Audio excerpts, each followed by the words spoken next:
Hello everybody, it is Demon here. Thank you so much for tuning into the Demoncast YouTube channel. This is World's End Session Diary number 3, I think. I cut my hair and the light's right above me so it looks like I'm bald or something. Yeah, I can't fix that.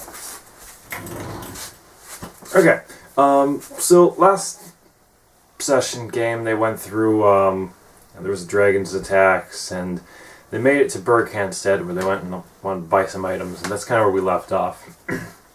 This one was kind of a talky episode, and it was mostly Dryas doing the talking.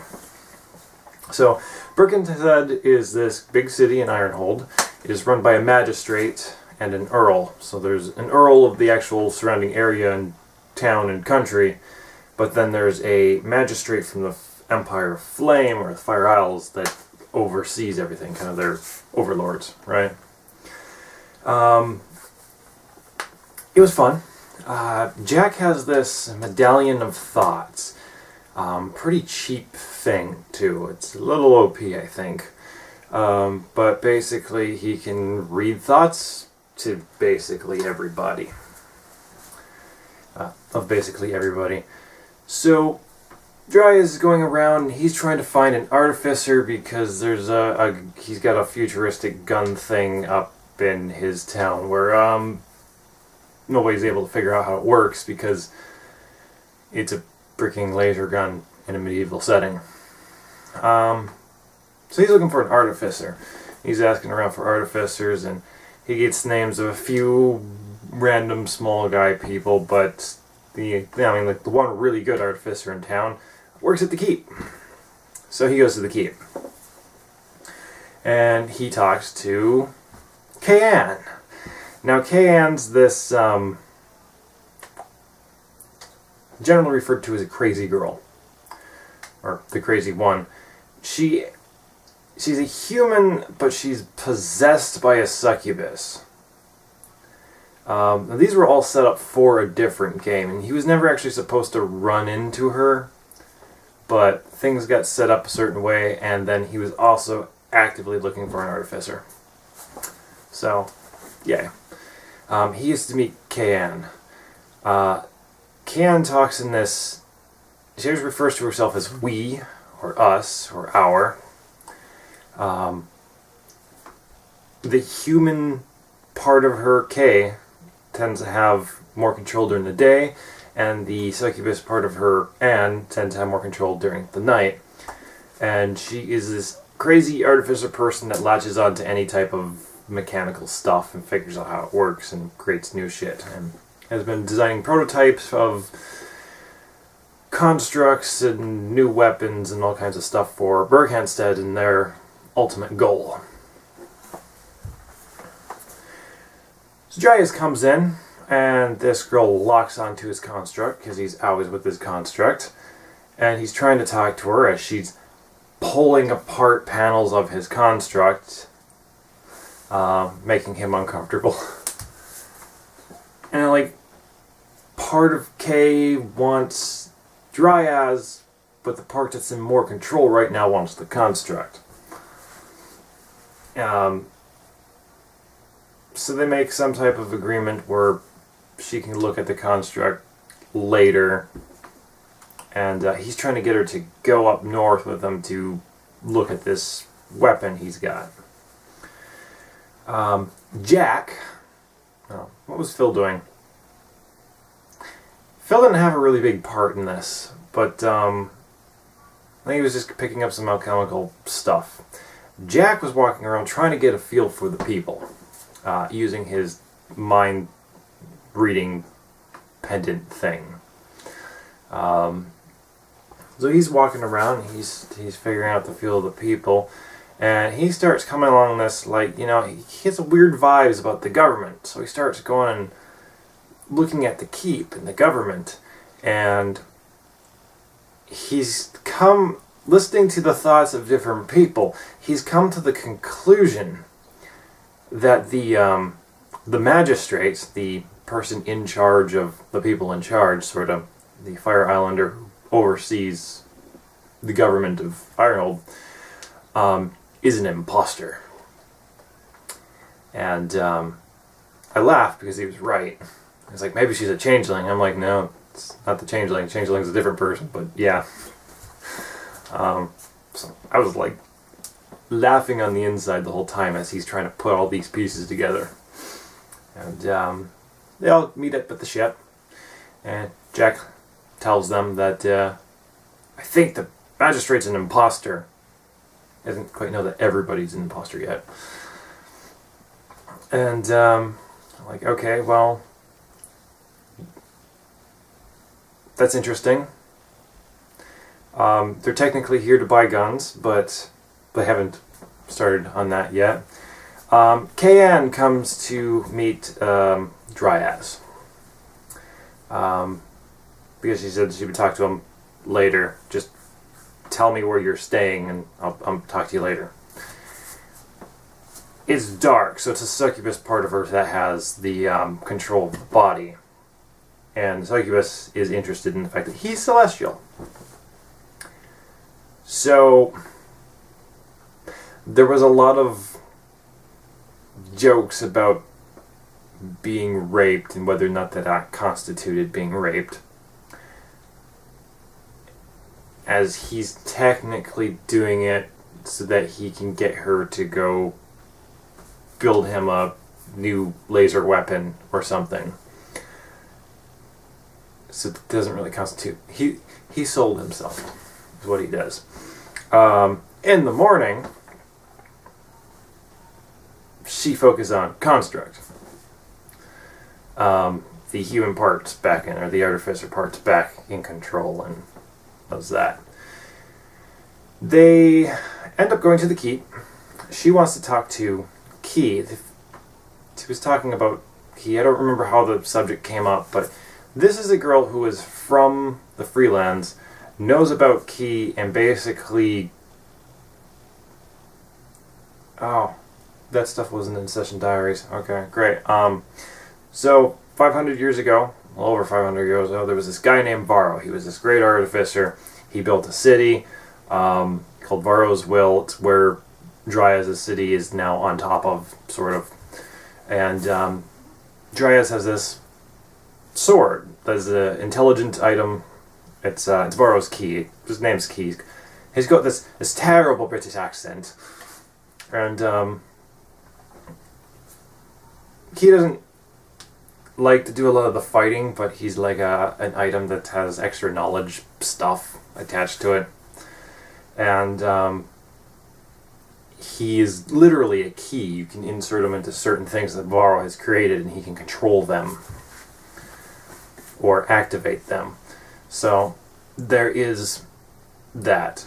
And she has been looking for Varro's key for a long time, could not find it, and Dryas starts hinting that he might know where it is. If you come to Jidai Nagoshita and help me do stuff, I'll help you find it.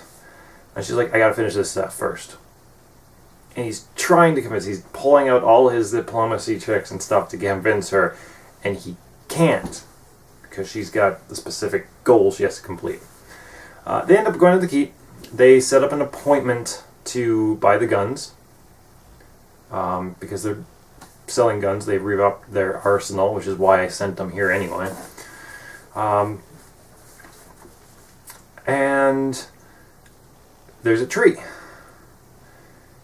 And Dryas fails his religion check. He's like, to the point where, like, you know, you're supposed to know what that tree is, but you just can't place it. Tip of the tongue problem thing. And he starts asking people, and he's like, oh, it's a god tree. It's like, okay, what do I know now that I know it's a god tree? He's like, it's the avatar of the prime entities. You should know that. You should have known that right away. You're a terrible cleric. I can feel that. And he goes up and he's like, are there acorns? I'm like, well, sort of, but they're just starting to bud out. It's like he wants to harvest an acorn to give it to Maybell, who worships the prime entities or something back in his town. So I was like, well, I go try grab a few acorns that are not yet ripe because it's my only chance. Like, okay, you touched a tree, and he goes into this black plane where behind him is basically this tree of energy. And he starts asking questions, and then it kind of gives it, and it'll give him cryptic information about the worlds colliding, and we can't prevent this or care to prevent this, and it's going back to the way we created things while the gods left. And he's trying to weasel his way out of stuff or something, or into things, and he's like, well, can I at least have an acorn or something to give to Maybell, who worships you people? And he gets kicked out of this thing. He has a fully grown acorn to give to Maybell. So every once in a while he tries to do nice clericy things, which is nice. They have their meeting with Angela. Detect thoughts going on the whole time, which makes it interesting. So Dryas is in here. He's trying to negotiate the price down. And Angela's got an equal diplomacy check. I mean, she's, I think, 2 lower than his, and she's an NPC class. And she seems to be getting more angry. At this time, Brana comes in. And she's just over here, like, happily coming in, like, oh, there's people over here. Because that's what Brana does. And Jack's like, okay, reading minds. And he realizes that Brana and Angela start speaking to each other telepathically. And now he's really confused and really trying to figure out which pieces are going where and whatnot. And at a certain point, the keep itself starts lifting up off the ground. And it drops. And everybody's kind of like, well, what the hell just happened? And Angela freaks out, and she goes and yells at somebody and tells Brana just to sit down and finish the paperwork. Brana doesn't know what's going on.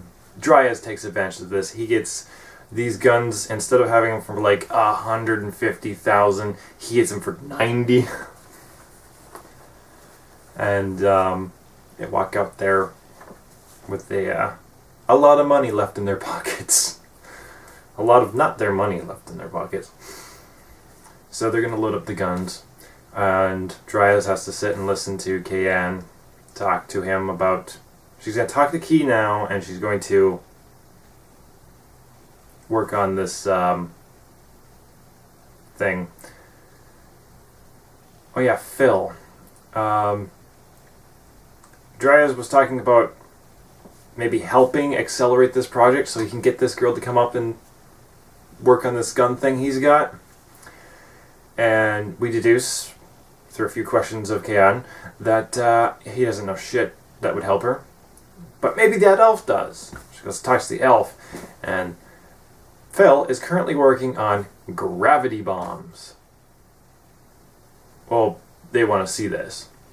So, while Dryas is talking to Key and Kayan, supervising this, looking at this construct so it doesn't fall apart or something, Phil is in a laboratory building gravity bombs and doing a little demonstration of this. And she is having the time of her life, to the point where she is offered a job, basically kind of her dream job. Just sit here and make explosive for us. So we lost Phil. Poro's creating a new character. Phil is staying in Berkhanstead to create gravity bombs in the shape of cannons to be shot at things. And yeah, that's how that worked out. Following day, Kayan tries to offer an obscene amount of money for Key.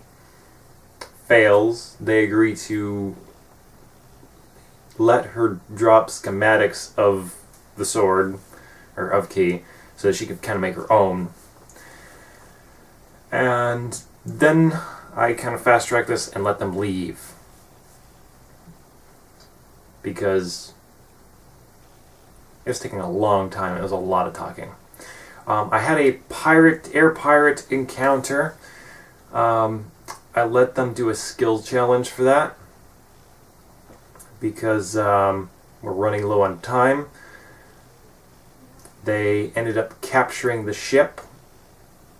Edward, who is the pilot of Dryas' ship, has been saving up money to buy his own ship, so there was a contract kind of figured out for that. Well, 20,000 down payment, and then like 5 years of 1,000 per month, and then shipping things between Dryas City and whatnot.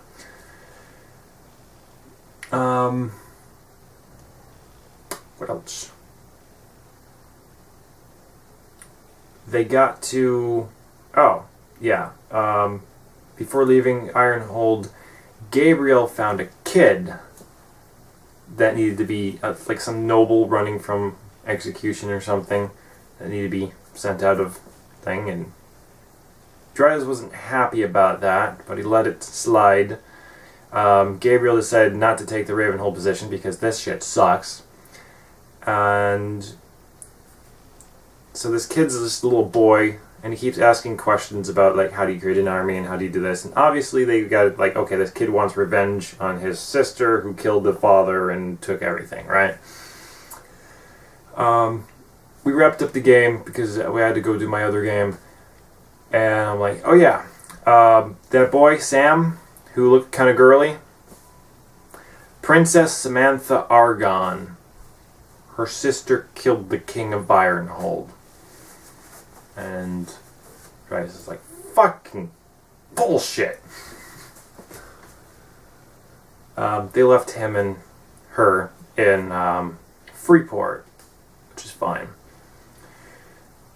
That is the end of this. These things go kind of long.